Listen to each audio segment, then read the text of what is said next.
ఈ వరలక్ష్మి వ్రతానికి చింతపండు పులిహార చేసేద్దామా? ఒక గిన్నెలోకి 7 వాటర్ తీసుకుని చింతపండుని వేసి నాననివ్వండి. ఇంకో వేరే కప్పులోకి చల్లగా ఉన్న వాటర్ తీసుకుని ఒక స్పూన్ ఆవాలు వేసి నాననివ్వండి. నానిపోయిన ఆవాల్ని వాటర్‌తో సుద్దా మిక్సీ జార్‌లో వేసుకుని ఎండుమిర్చి, చిన్న అల్లం ముక్క, కొద్దిగా సాల్ట్ వేసుకొని మెత్తగా మిక్సీ పెట్టుకొని పక్కన పెట్టుకోండి. చింతపండుని తీసుకుని గుజ్జంతా వేరుగా తీసుకొని పక్కన పెట్టుకోండి. స్టవ్ మీద బాండీ పెట్టుకుని ఆయిల్ వేసుకున్న తర్వాత కొన్ని మెంతులు, ఆవాలు, కరివేపాకు వేసుకుని ఫ్రై అయిపోయిన తర్వాత చింతపండు గుజ్జు వేసుకుని దీంట్లోకి తగినంత సాల్టు, పసుపు, బెల్లం ముక్క కొద్దిగా వేసుకుని ఒకసారి బాగా కలుపుకోండి. ఇది ఉడుకుతున్నప్పుడు పచ్చిమిర్చి, ఆవ పేస్ట్ కూడా వేసుకుని దగ్గర పడే వరకు ఉడికించుకొని పక్కన పెట్టుకోండి.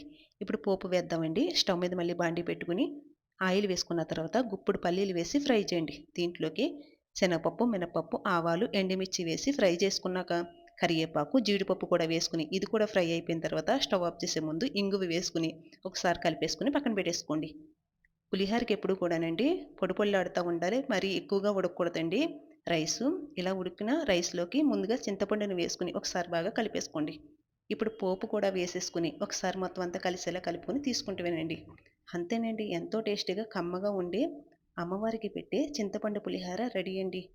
ఈ వీడియో నచ్చితే కనుక లైక్ చేసండి. ఇట్లు మీ గోదావరి అమ్మాయి ఛానల్‌ని సబ్స్క్రైబ్ చేసుకోండి.